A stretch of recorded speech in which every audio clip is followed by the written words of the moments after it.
Good afternoon, everyone. This is Farmer Andrew here on site. This is day 11 of our first big project of the 2022 season, and I just wanted to give you kind of a sense of the kind of work we've been doing lately to see whether or not it might be of interest to you.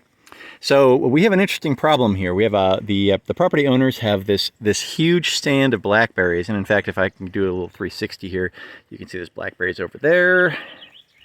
Another big stand way off there, a couple hundred yards away. And then this whole hillside. So the house up there is surrounded on two sides by this really kind of gentle sloping hillside, which they have to date not really maintained very well. And so what's happened is you've gotten these stands of blackberries that have just grown up, and you can see toward the top of that slope up there, you've got stands of blackberries that are 6 or 8 feet tall and are surrounding all of those trees up there. You've got some tree deadfall. Those are the result of ice storms in 2021 that the property owners would like to try and resolve as well. So we were brought in order to clear out this property while preserving the existing trees so that the property owners could decide whether or not they wanted to keep those trees or get rid of them. And then bring everything else down relatively low to the ground so that the property owner could then come in and do some follow-on work in order to kind of produce the final, more polished version of the project. And so we're on day 11.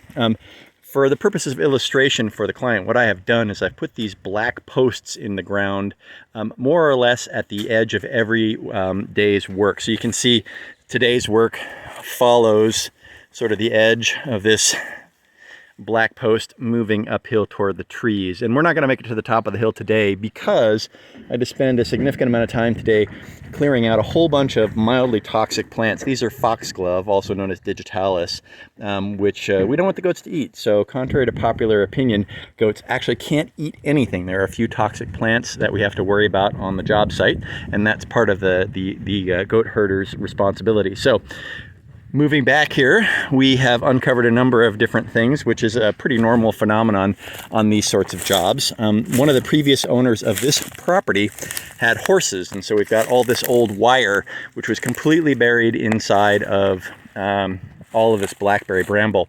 That's another advantage of using goats is with no real moving parts, the goats are unlikely to be damaged or fouled by this. And that's not to say that we don't need to clean this up because tetanus and lacerations and puncture wounds are still a thing.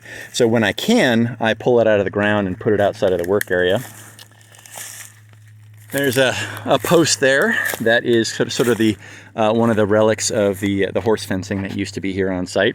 We found all kinds of other trash, tin cans and dog toys and plastic bins and all sorts of stuff. Lots of fence wire, a lot of downed trees from, as I mentioned, an ice storm previously. Here's a little pile of goodies that we have unearthed. T-posts and plastic buckets and more wire and wire tensioners and such. And you can see just how much material has been removed from this hillside. We've probably got a 10 or 15 or maybe 20 yard thick stretch of hillside, some of which is pretty steeply sloped. It's a little bit of a challenge for me to get up there because I only have the 2 legs. The goats, it's not a big deal. They can get up this no problem. They have what we like to call the 4-hoof drive. So we've got some laurel trees here. These are also mildly toxic to the goats, so we had to work in a way that kept the goats off of them as much as possible. And you can see just how far this extends. This is probably a good 120 yards worth of clearing that we have done all the way to the end of the driveway here.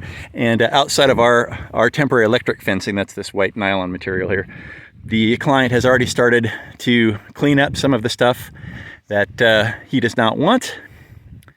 And he's got some burn piles going here. We will also be tasked with clearing out the exterior of a couple of structures in the property, this old barn being one of them. Again, one of the wonderful things about goats is it's pretty easy to constrain them so that they are cleaning up only what you want them to. And then once this is done, we're going to tackle this bramble here. So this goes back to the property line, which is fenced.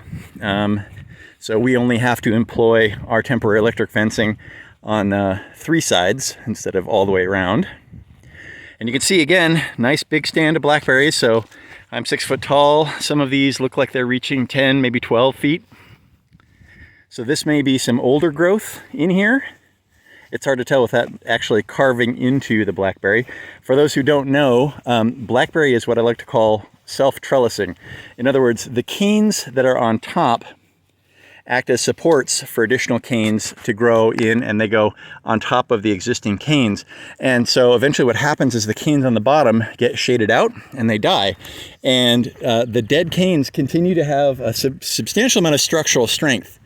And so with really old stands of blackberries, and the stretch that we're working on actually has some of that, you can have 4, 5, 6, 7 feet of dead cane, not green, just dry and gray. And on top of that, you've got 2 or 3 feet worth of live growth. And it'll just keep doing that for quite a long time. The record that we've ever seen has been about 15, 16 feet high. So here are the boys. They're reaching the end of their work day. Some of them are chewing their cud. It's getting a little bit warm, so they're staying in the shade.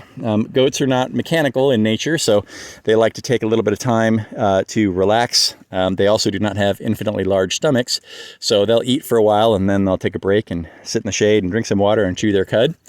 And we still have a couple of boys here back in today's work area, and they're cleaning up some of this luxuriant growth of fresh blackberries that I've cleared up for them. And they'll just keep on going. They'll eat for an hour or two and then they'll sit down and chew their cud, and then they'll get right back to it. So tomorrow morning we'll clear up to the top of this little hillside here and then proceed down that way. Anyway, this is Farmer Andrew with Getfula Farms, just giving you a sense of what's going on with the brush clearing work, and I hope you're having a great day, whatever you're doing.